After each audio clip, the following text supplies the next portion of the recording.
ലോകമെമ്പാടുമുള്ള രാഷ്ട്രീയ സൈനിക സാംസ്കാരിക തലസ്ഥാനങ്ങളിൽ ഇന്ന് ഉയർന്നു കേട്ട ഏറ്റവും വലിയ ചലനങ്ങൾ.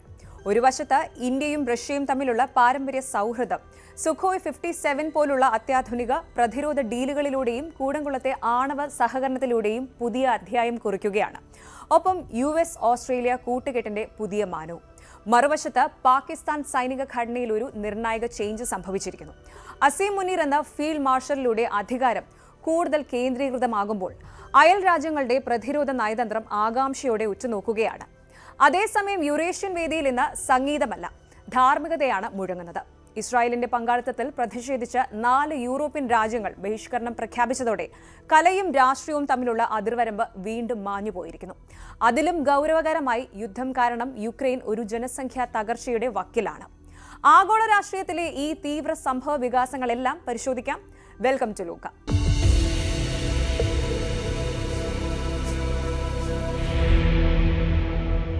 ഇൻഡോ പസഫിക് മേഖലയുടെ ജിയോ പൊളിറ്റിക്സ് നിർവചിക്കാൻ പോകുന്ന ഒരു സുപ്രധാന നീക്കത്തിന് അമേരിക്കയുടെ പ്രതിരോധ ആസ്ഥാനമായ പെന്റഗൺ ഒഫീഷ്യലായി സ്ഥിരീകരണം നൽകിയിരിക്കുകയാണ്. ഓസ്ട്രേലിയയ്ക്ക് ആണവശക്തി ഉപയോഗിച്ച് പ്രവർത്തിക്കുന്ന അത്യാധുനികമായ അന്തർവാഹിനികൾ, അതായത് ന്യൂക്ലിയർ പവേർഡ് സബ്മറൈൻസ് വിൽക്കുന്നതിനുള്ള മെഗാ ഡീലിന് പെന്റഗൺ ഔദ്യോഗികമായി പച്ചക്കൊടി കാണിച്ചിരിക്കുന്നു. ഇത് കേവലം ഒരു ആയുധ ഇടപാടല്ല, മറിച്ച് സെക്യൂരിറ്റി അലയൻസ് ശക്തിപ്പെടുത്തുന്നതിനുള്ള ഒരു ട്രാൻസ്ഫോർമേറ്റീവ് സ്റ്റെപ്പാണ് എന്ന് വേണം പറയാൻ. ഇതൊരു കരാർ എന്നതിലുപരി മേഖലയിൽ ചൈനയ്ക്കുള്ള വ്യക്തമായ ഡിപ്ലോമാറ്റിക് മെസ്സേജ് അല്ലെങ്കിൽ ഒരു മുന്നറിയിപ്പാണ്. $368 ബില്യൺ ഈ സ്ട്രാറ്റജിക് ഡീൽ എങ്ങനെയാണ് ആഗോള ജിയോ പൊളിറ്റിക്സ് പുനഃക്രമീകരിക്കാൻ പോകുന്നത്? ഓസ്ട്രേലിയൻ പ്രതിരോധത്തിന്റെ ഈ ട്രാൻസ്ഫോർമേഷൻ എന്തായിരിക്കും? പരിശോധിക്കാം. 2021 പിറവിയെടുത്ത USA, UK, ഓസ്ട്രേലിയ എന്നീ രാജ്യങ്ങൾ ചേർന്നുള്ള ഓക്കസ് സുരക്ഷാ സഖ്യത്തിന്റെ മാസ്റ്റർ പീസാണ് ഈ ഒരു കരാർ. ഈ പ്രൊജക്ട് ട്രംപ് ഭരണകൂടത്തിന്റെ ഒരു ഇൻഡെപ്ത് റിവ്യൂ കഴിഞ്ഞിരിക്കുന്നു. ഏകദേശം 5 മാസം നീണ്ട ഈ സ്ക്രൂട്ടണിക്ക് ശേഷം ഓക്കസ് ഉടമ്പടിക്ക് മുഴുവൻ പിന്തുണയും നൽകുന്നുവെന്ന് പെന്റഗൺ വക്താവ് സീൻ പാർണൽ വ്യക്തമാക്കി.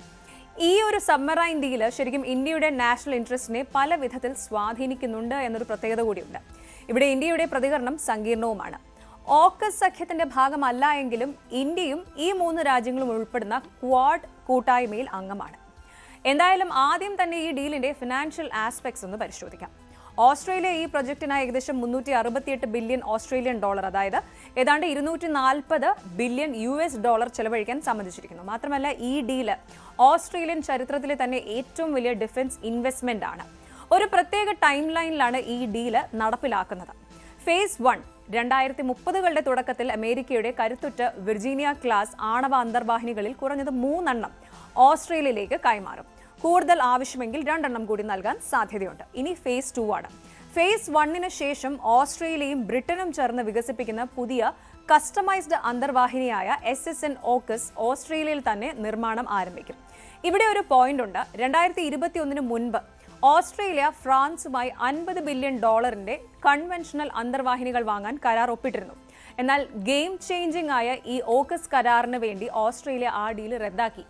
ഫ്രാൻസുമായുള്ള ബന്ധത്തിൽ അതൊരു വലിയ ഡിപ്ലോമാറ്റിക് ക്രൈസിസിന് കാരണമായിട്ടുമുണ്ട്. ഈ ന്യൂക്ലിയർ സബ്മറൈൻസ് ശരിക്കും ഓസ്ട്രേലിയയ്ക്ക് നൽകുന്ന അഡ്വാൻറ്റേജസ് വളരെ വളരെ വളരെ വലുതാണ്. ഡീസൽ ഇലക്ട്രിക് സബ്മറൈൻസിനേക്കാൾ വേഗത, ദൂരപരിധി, ഒപ്പം വർഷങ്ങളോളം ഒറ്റയടിക്ക് കടലിനടിയിൽ തുടരാനുള്ള കപ്പാസിറ്റി എന്നിവ ഈ ന്യൂക്ലിയർ ടെക്നോളജിക്ക് മേൽക്കൈ നൽകുന്ന ഒന്നാണ്. ഈ നീക്കത്തിന്റെ പ്രധാന റീസൺ ഇൻഡോ പസഫിക്കിലെ ചൈനയുടെ വർദ്ധിച്ചുവരുന്ന സൈനിക മേധാവിത്വമാണ്. ഓസ്ട്രേലിയയുടെ നാവിക പ്രതിരോധ ശേഷി വർദ്ധിപ്പിച്ച് മേഖലയിലെ പവർ ബാലൻസ് നിലനിർത്താൻ ഈ സബ്മറൈൻസ് ഒരു പ്രതിരോധ കവചമായി പ്രവർത്തിക്കും. ചില രാജ്യങ്ങൾ, പ്രത്യേകിച്ച് ചൈന, ഈ നീക്കത്തിനെതിരെ കടുത്ത എതിർപ്പുമായി രംഗത്തുണ്ടെങ്കിലും ഓക്കസ് സഖ്യം അവരുടെ സ്ട്രാറ്റജിക് ഗോൾസ് ഉറപ്പിച്ച് മുന്നോട്ട് പോവുകയാണ്. ഇനി ഇന്ത്യയെ സംബന്ധിച്ചിടത്തോളം എന്താണ് ഈ കരാർ അർത്ഥമാക്കുന്നത് എന്നൊന്ന് പരിശോധിക്കാം. ഈ കരാർ ചൈനയുടെ സ്വാധീനം ഒരു ശക്തമായ വെല്ലുവിളിയായി ഇന്ത്യ കാണുന്ന ഒരു സാഹചര്യത്തിലാണ് വരുന്നത്. ക്വാഡ് കൂട്ടായ്മയിലെ ഒരു സുപ്രധാന പാർട്ട്ണർക്ക് ലഭിക്കുന്ന ഈ സ്ട്രാറ്റജിക് അഡ്വാൻറ്റേജ് ഇൻഡോ പസഫിക്കിലെ ഒരു പവർ ബാലൻസ് ഉറപ്പിക്കാൻ സഹായിക്കും. ഇത് ഇന്ത്യയുടെ നോർത്തേൺ ബോർഡറുകളിലെ സൈനിക സമ്മർദ്ദം കുറയ്ക്കാൻ സഹായിച്ചേക്കാം. ഓസ്ട്രേലിയയുടെ സമുദ്ര പ്രതിരോധ ശേഷി വർദ്ധിക്കുന്നതോടെ ക്വാഡിന്റെ മൊത്തത്തിലുള്ള സെക്യൂരിറ്റി ഘടന കൂടുതൽ ശക്തമാകും. ലോകത്തെ 6 രാജ്യങ്ങൾ മാത്രം കൈവശം വെച്ചിട്ടുള്ള ന്യൂക്ലിയർ സബ്മറൈൻ ടെക്നോളജി ഓസ്ട്രേലിയയ്ക്ക് ലഭിക്കുന്നത് ഇന്ത്യ സ്വന്തമായി വികസിപ്പിക്കുന്ന ന്യൂക്ലിയർ അറ്റാക്ക് സബ്മറൈൻ പദ്ധതികൾക്ക് കൂടുതൽ ഇൻസ്പിറേഷൻ കൂടിയാകും. അടുത്തത്, കരാർ സ്ഥിരീകരിച്ച ഈ സമയത്ത് തന്നെയാണ് ഇന്ത്യയും റഷ്യയും തമ്മിലുള്ള $2 ബില്യൺ ആണവ അന്തർവാഹിനി ലീസ് ഡീൽ സംബന്ധിച്ച വാർത്തകൾ വരുന്നത്. ഇത് ഇന്ത്യയുടെ ന്യൂക്ലിയർ നാവികശേഷി വർദ്ധിപ്പിക്കുന്നതിനുള്ള ഇൻഡിപെൻഡന്റ് ശ്രമങ്ങൾക്ക് അടിവരയിടുന്നു. ചില വെല്ലുവിളികളും ഇന്ത്യക്കുണ്ടാകാൻ സാധ്യതയുണ്ട്. ഈ സഖ്യം കൂടുതൽ ശക്തമാകുമ്പോൾ നോൺ അലൈൻഡ് പോളിസി പിന്തുടരുന്ന ഇന്ത്യയുടെ സ്ട്രാറ്റജിക് ഓട്ടോണമി നിലനിർത്താനുള്ള ശ്രമങ്ങൾക്ക് ഇത് വെല്ലുവിളിയായേക്കാം.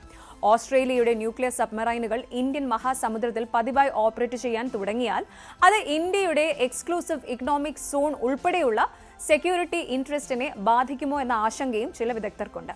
ഇന്ത്യയെ സംബന്ധിച്ചിടത്തോളം ഈ ഓക്കസ് ഡീൽ ഒരു അവസരവും അതേപോലെ ഒരു ചലഞ്ചുമാണ്. സ്വന്തം ഡിഫൻസ് ഇൻഡസ്ട്രി ശക്തിപ്പെടുത്തിക്കൊണ്ട് ഈ റീജിയണൽ ഡൈനാമിക്സിനെ ഇന്ത്യ എങ്ങനെയാണ് നേരിടാൻ പോകുന്നത് എന്നതിലാണ് ഇനി ലോകത്തിന്റെ കണ്ണ്. ലോകത്തിന്റെ പ്രതിരോധ ചിത്രത്തിൽ ഒരു നൂതന അധ്യായം തുറന്നുകൊണ്ടാണ് ഈ വാർത്ത ഇന്ന് ചർച്ചയാകുന്നത്. ഓസ്ട്രേലിയയുടെ നാവികശേഷിക്ക് കുതിപ്പേകുന്ന ഈ ഓക്കസ് കരാർ ഒരു ദശാബ്ദത്തിലേറെ നീണ്ടു നിൽക്കുന്ന ടെക്നോളജി ട്രാൻസ്ഫർ പ്രക്രിയയാണ്.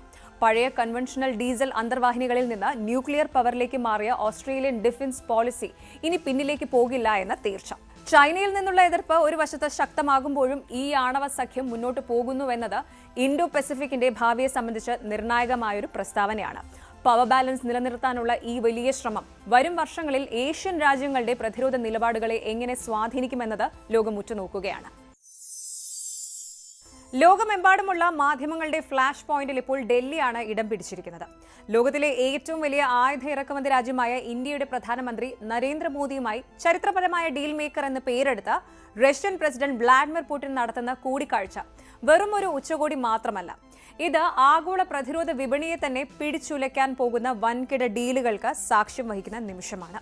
നമ്മുടെ വ്യോമസേനയുടെ സ്വപ്നമായ സുഖോയ് 57 ഫൈറ്റർ ജെറ്റുകൾ ഉൾപ്പെടെയുള്ള മെഗാ ഡീലുകൾ എങ്ങനെയാണ് ഇന്ത്യയുടെ ഡിഫൻസ് ഇമേജിനെ മാറ്റിമറിക്കാൻ പോകുന്നത് പരിശോധിക്കാം. പാരമ്പര്യ സൗഹൃദത്തിന്റെ ആഴം ഉറപ്പിച്ചുകൊണ്ട് റഷ്യൻ പ്രസിഡന്റ് വ്ളാഡിമിർ പുടിൻ ഇന്ത്യയിൽ എത്തിക്കഴിഞ്ഞു. 23ാമത് ഇന്ത്യ റഷ്യ വാർഷിക ഉച്ചകോടിക്ക് പ്രധാനമന്ത്രി നരേന്ദ്രമോദി ആതിഥേയത്വം വഹിക്കുന്ന ഈ നിമിഷം പ്രതിരോധം, ആണവോർജം, ബഹിരാകാശം തുടങ്ങി വിവിധ മേഖലകളിലെ സഹകരണത്തിന്റെ അടുത്ത ഘട്ടം നിർവചിക്കപ്പെടുകയാണ്. ഇന്ത്യൻ റഷ്യൻ ബന്ധത്തിന്റെ ഏറ്റവും വലിയ ഡീലിംഗ് പോയിന്റായ പ്രതിരോധ സഹകരണത്തിൽ എന്തൊക്കെയാണ് പുതിയ അജണ്ടകൾ? ഇന്ത്യ റഷ്യ ബന്ധത്തിന്റെ ഏറ്റവും വലിയ ഡീലിംഗ് പോയിന്റായ പ്രതിരോധ സഹകരണത്തിൽ എന്തൊക്കെയാണ് പുതിയ അജണ്ടകൾ? ഹൈദരാബാദ് ഹൌസിന്റെ ചരിത്രമുറങ്ങുന്ന ഇടനാഴികളിൽ എന്തൊക്കെയാണ് ചർച്ചയാകുന്നത്? നോക്കാം. ഈ ഉച്ചകോടിയിലെ ഹോട്ട് ടോപ്പിക് തീർച്ചയായും ആയുധ കരാറുകൾ തന്നെയാണ്. പ്രതിരോധ രംഗത്തെ ഗെയിം ചേഞ്ചറുകളായ പല നീക്കങ്ങളും ഇത്തവണ പട്ടികയിലുണ്ട്.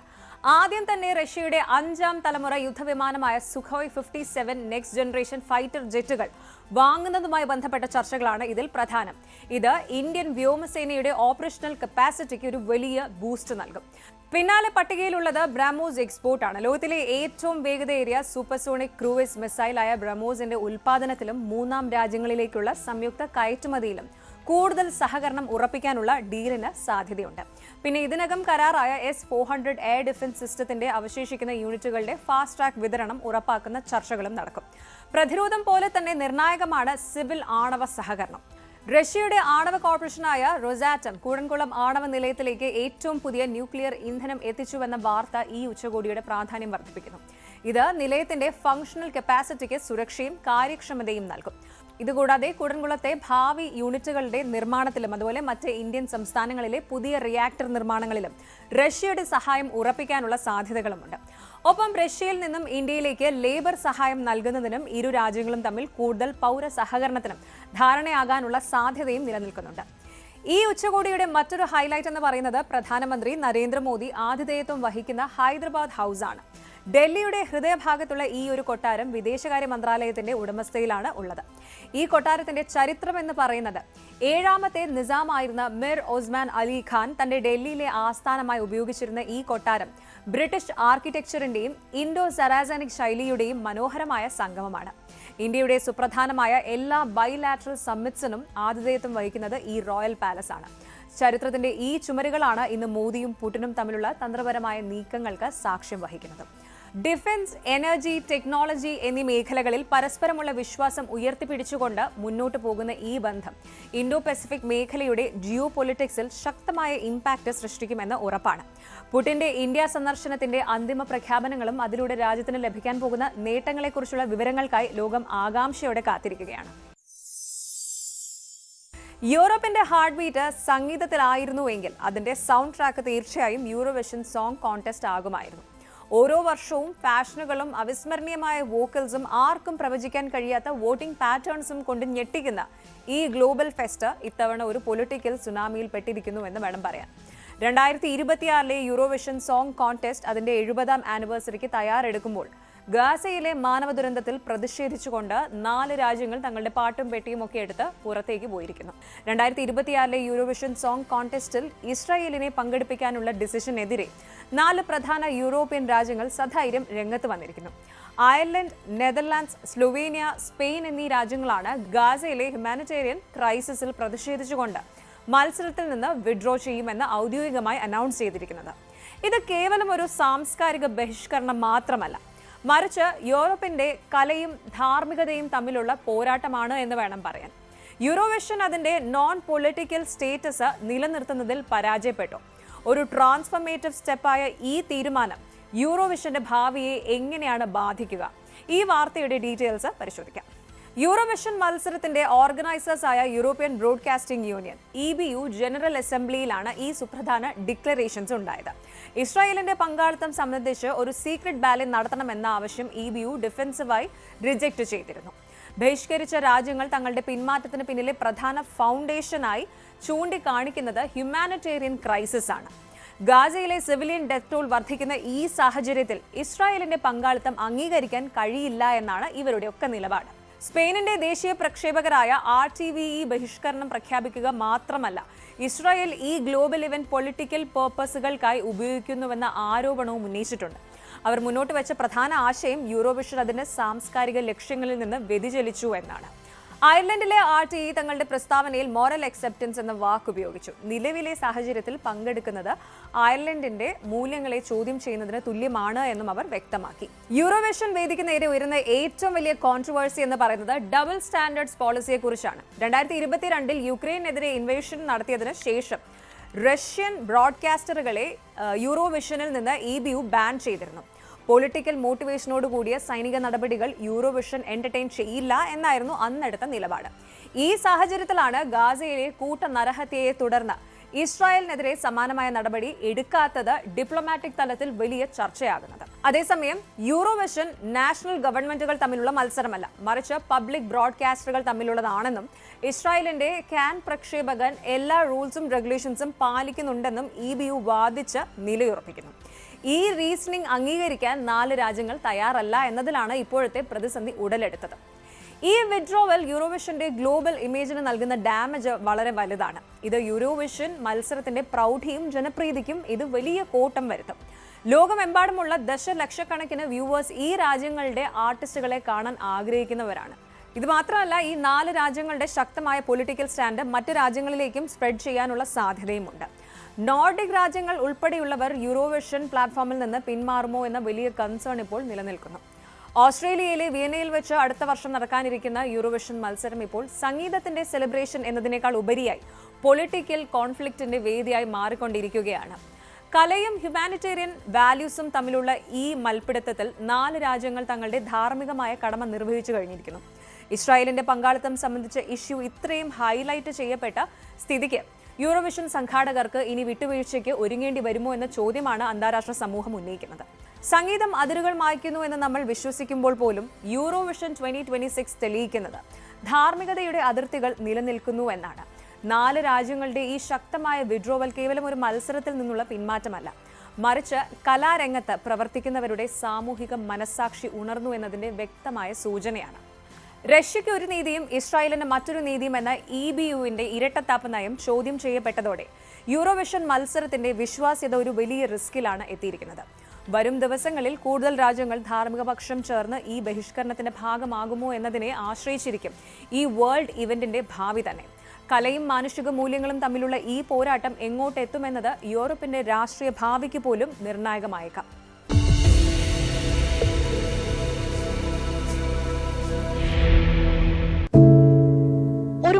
മാധ്യമപ്രവർത്തക എന്ന നിലയ്ക്ക് ഇപ്പോൾ ഏറ്റവും കൂടുതൽ കൈകാര്യം ചെയ്യേണ്ടി വരുന്നത് ലഹരിയുമായി ബന്ധപ്പെട്ട വാർത്തകളാണ്. കൊച്ചുകുട്ടികൾ മുതൽ യുവാക്കൾ വരെ എല്ലാവരും ഉൾപ്പെട്ടിരിക്കുന്ന ലഹരിയുടെ ഒരു വല. എന്താണ് നമ്മുടെ യുവതലമുറയ്ക്ക് സംഭവിക്കുന്നത് എന്നൊക്കെ എല്ലാവരും ചോദിച്ചു കാണും. പക്ഷേ അവരുടെ പ്രശ്നങ്ങളെ, അത് കുട്ടികൾ മുതൽ യുവാക്കൾ വരെ, അവരുടെ പ്രശ്നങ്ങളെ കേൾക്കുന്നതിന്, മനസ്സിലാക്കുന്നതിന്, ഒരു പരിഹാരം പറയുന്നതിന് മുതിർന്നവരായ നമുക്ക് എത്രമാത്രം കഴിയുന്നുണ്ട്? അവരിൽ ഉണ്ടാകുന്ന ചെറിയ മാറ്റങ്ങൾ നമ്മൾ തിരിച്ചറിയാറുണ്ടോ? അവരുടെ ചുറ്റുമുള്ളത് ഒരു മായാലോകമാണ്. സോഷ്യൽ മീഡിയയുടെ, വീഡിയോ ഗെയിമുകളുടെ, സിനിമയുടെ, വാർത്തയുടെ വലിയ വിവരശേഖരത്തിന്റെ ലോകം. ആ ലോകത്തിനകത്ത് കുരുങ്ങിപ്പോകുന്ന കുട്ടികളെ തിരിച്ച് യഥാർത്ഥ ജീവിതത്തിലേക്ക്, മണ്ണിന്റെ മണമുള്ള ജീവിതത്തിലേക്ക് തിരിച്ചു കൊണ്ടുവരാൻ നമുക്കും കഴിയേണ്ടതല്ലേ? അവരെ കേൾക്കാൻ, അവരിൽ ഉണ്ടാകുന്ന മാറ്റങ്ങൾ തിരിച്ചറിയാൻ, അവരുടെ പ്രശ്നങ്ങൾക്ക് പരിഹാരം കാണാൻ നമുക്ക് മാത്രമേ കഴിയൂ. ചേർത്ത് പിടിക്കാം നമ്മുടെ കുട്ടികളെ. ലഹരിയുടെ വലയിൽ കുരുങ്ങാതെ അവരെ കാത്തുരക്ഷിക്കാം.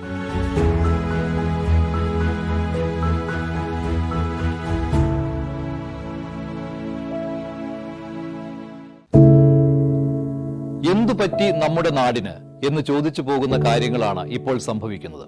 എന്തൊക്കെയാണ് നമ്മുടെ യുവതലമുറ തെരുവുകളിൽ കാട്ടിക്കൂട്ടുന്നത്? കൊല്ലാൻ പോലും മടികാട്ടാത്ത ഇവർ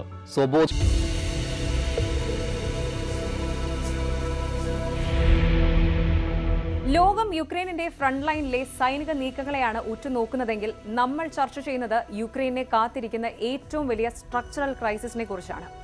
റഷ്യൻ അധിനിവേശം തുടങ്ങി 2.5 വർഷത്തിലധികം പിന്നിടുമ്പോൾ യുക്രൈൻ ജനസംഖ്യ തകർച്ചയുടെ ഭീഷണിയിലാണ്. 2022 മുൻപ് 4.2 കോടി ജനസംഖ്യയുണ്ടായിരുന്ന രാജ്യത്ത് ഇപ്പോൾ യുക്രൈൻ കൺട്രോൾ ചെയ്യുന്ന പ്രദേശങ്ങളിലെ ജനസംഖ്യ 3.1 കോടിയിൽ താഴെയായി കുറഞ്ഞുവെന്നാണ് ഏറ്റവും പുതിയ എസ്റ്റിമേറ്റുകൾ സൂചിപ്പിക്കുന്നത്. യുക്രൈനിന്റെ നാഷണൽ അക്കാഡമി ഓഫ് സയൻസസിന്റെ ഇൻസ്റ്റിറ്റ്യൂട്ട് ഓഫ് ഡെമോഗ്രാഫിയുടെ പ്രവചനങ്ങൾ പ്രകാരം 2051ഓടെ രാജ്യത്തെ ജനസംഖ്യ വെറും 2.5 കോടിയായി കുറഞ്ഞേക്കാമെന്നാണ്. ഒരു രാജ്യത്തിന്റെ ഭാവി തലമുറയെ ഇല്ലാതാക്കിക്കൊണ്ടുള്ള ഈ ദുരന്തം എങ്ങനെയാണ് സംഭവിക്കുന്നത്? യുക്രൈനിലെ ജനസംഖ്യാ പ്രതിസന്ധിക്ക് പിന്നിൽ 4 നിർണായക ഫാക്ടറുകളുണ്ട്. ജനന നിരക്കിലെ ഇടിവാണ് ആദ്യത്തേത്. യുക്രൈനിന്റെ ഫെർട്ടിലിറ്റി റേറ്റ് ഇപ്പോൾ ഒരു സ്ത്രീക്ക് ഒരു കുട്ടി എന്നതിലേക്ക് എത്തി നിൽക്കുകയാണ്. ഇത് യൂറോപ്പിലെ തന്നെ ഏറ്റവും ലോവസ്റ്റ് റേറ്റ് ആണ്. 2023 ജനിച്ച കുട്ടികളുടെ എണ്ണം ആധുനിക യുക്രൈൻ ചരിത്രത്തിലെ ഏറ്റവും കുറഞ്ഞ ഫിഗർ ആയിരുന്നു. അടുത്തത് മാസ് ഇമിഗ്രേഷൻ ആണ്. 7 മില്യണിലധികം ആളുകൾ യൂറോപ്പിലെ വിവിധ രാജ്യങ്ങളിലേക്ക് അഭയാർത്ഥികളായി പലായനം ചെയ്തു. ഇതിൽ ഭൂരിഭാഗവും വർക്കിംഗ് ഏജിലുള്ള യുവതികളും കുട്ടികളുമാണ്. ഇതിൽ 50% ആളുകൾ പോലും തിരികെ വരാൻ സാധ്യതയില്ലെന്ന് വിദഗ്ധർ മുന്നറിയിപ്പ് നൽകുന്നു. ഇനി മരണനിരക്കിലെ വർധനവാണ്. യുദ്ധം കാരണം സൈനികരും സിവിലിയൻസും ഉൾപ്പെടെയുള്ള മരണസംഖ്യ വർദ്ധിച്ചത് രാജ്യത്തെ ആക്റ്റീവ് പോപ്പുലേഷനെ ഇല്ലാതാക്കുന്നു. ചില പ്രദേശങ്ങളിൽ ബർത്ത് റേറ്റിന്റെ 3 ഇരട്ടിയാണ് ഡെത്ത് റേറ്റ് എന്ന് പറയുന്നത്. ഇനിയുള്ളത് തൊഴിൽ ശക്തിയുടെ കുറവാണ്. UN റിപ്പോർട്ടുകൾ പ്രകാരം യുദ്ധം അവസാനിക്കുമ്പോൾ രാജ്യത്തിന് ഏകദേശം 4.5 മില്യൺ തൊഴിലാളികളുടെ കുറവുണ്ടാകുമെന്നാണ്. റീകൺസ്ട്രക്ഷണൽ വർക്കുകൾക്ക് ഇത് വലിയ ചലഞ്ചാകുമെന്ന് ചുരുക്കം. ഒട്ടും പിന്നിലല്ലാതെ സാമ്പത്തികവും സാമൂഹികവുമായ ഭീഷണികളുമുണ്ട്. ഈ ഡെമോഗ്രാഫിക് ഷിഫ്റ്റ് യുക്രൈനിന്റെ സാമ്പത്തിക ഭാവിയെയാണ് തകർക്കുന്നത്. ഒന്നാമതായി പെൻഷൻ പ്രതിസന്ധിയാണ്. യുവാക്കളുടെ എണ്ണം കുറയുകയും പ്രായമായവരുടെ എണ്ണം വർദ്ധിക്കുകയും ചെയ്യുമ്പോൾ രാജ്യത്തിന്റെ പെൻഷൻ ഫണ്ട് തകരും. നിലവിലെ സോവിയറ്റ് കാലഘട്ടത്തിലെ പോപ്പുലേഷൻ പിരമിഡ് ഇതിനോടകം തന്നെ തലകീഴായി മറിഞ്ഞു കഴിഞ്ഞു. അടുത്തത് ജീവിത നിലവാരമാണ്. യുവാക്കളുടെ കമ്മി കാരണം രാജ്യത്ത് വേതനം വർദ്ധിക്കുമെങ്കിലും അത് നാഷണൽ ഇക്കണോമിയെ പ്രതികൂലമായി ബാധിക്കുകയും ജീവിത നിലവാരം കുറയ്ക്കുകയും ചെയ്യും. ഈ ക്രൈസിസ് മറികടക്കാൻ യുക്രൈൻ സർക്കാർ ഡെമോഗ്രാഫിക് ഡെവലപ്മെന്റ് സ്ട്രാറ്റജി 2040 വരെ ലക്ഷ്യമിട്ട് രൂപം നൽകിയിട്ടുണ്ട്. റിഫ്യൂജീസായി പോയവരെ തിരികെ കൊണ്ടുവരാൻ ഹൗസിംഗ്, ജോബ് ഇൻസെന്റീവുകൾ പ്രഖ്യാപിക്കുകയും ജനനനിരക്ക് വർദ്ധിപ്പിക്കാൻ സാമ്പത്തിക സഹായം നൽകുകയും ചെയ്യുന്നുണ്ട്. എന്നാൽ സമാധാനമില്ലാതെ ഈ റിക്കവറി പ്ലാനുകൾക്ക് വിജയിക്കാൻ കഴിയില്ലെന്ന റിയാലിറ്റി നിലനിൽക്കുന്നു. യുക്രൈനിന്റെ ദേശീയ നിലനിൽപ്പ് തന്നെ ചോദ്യം ചെയ്യപ്പെടുന്ന ഈ അവസ്ഥയിൽ അന്താരാഷ്ട്ര സമൂഹം നൽകുന്ന പിന്തുണ ആയുധങ്ങൾക്കുമപ്പുറം മാനുഷിക വിഭവങ്ങളുടെ സംരക്ഷണത്തിന് കൂടി വേണ്ടിയുള്ളതാകണം. 2051ഓടെ വെറും 2.5 കോടി മാത്രം ജനസംഖ്യയുള്ള ഒരു രാജ്യം എങ്ങനെ അതിജീവിക്കുമെന്ന ചോദ്യമാണ് ഈ കണക്കുകൾ ലോകത്തിന് മുന്നിൽ വെക്കുന്നത്. പാകിസ്ഥാന്റെ സൈനിക ചരിത്രത്തിലെ ഏറ്റവും നിർണായകമായ സ്ട്രക്ചറൽ റീഫോംസിനാണ് ലോകം ഇന്ന് സാക്ഷ്യം വഹിക്കുന്നത്. നിലവിലെ കരസേനാ മേധാവി ഫീൽഡ് മാർഷൽ അസീം മുനീറിനെ രാജ്യത്തിന്റെ ആദ്യത്തെ chief of defence forces CDF ആയി പാകിസ്ഥാൻ പ്രസിഡന്റ് ആസിഫ് അലി സർദാരി നിയമിച്ചിരിക്കുന്നു. ഈ പദവി 5 വർഷത്തേക്കാണ് അനുവദിച്ചിരിക്കുന്നത്. സൈന്യം, വ്യോമസേന, നാവികസേന എന്നിവയുടെ എല്ലാം യൂണിഫൈഡ് കമാൻഡ്, അതായത് ഏകീകൃത കമാൻഡ് ഇനി അസീം മുനീർ ആയിരിക്കും.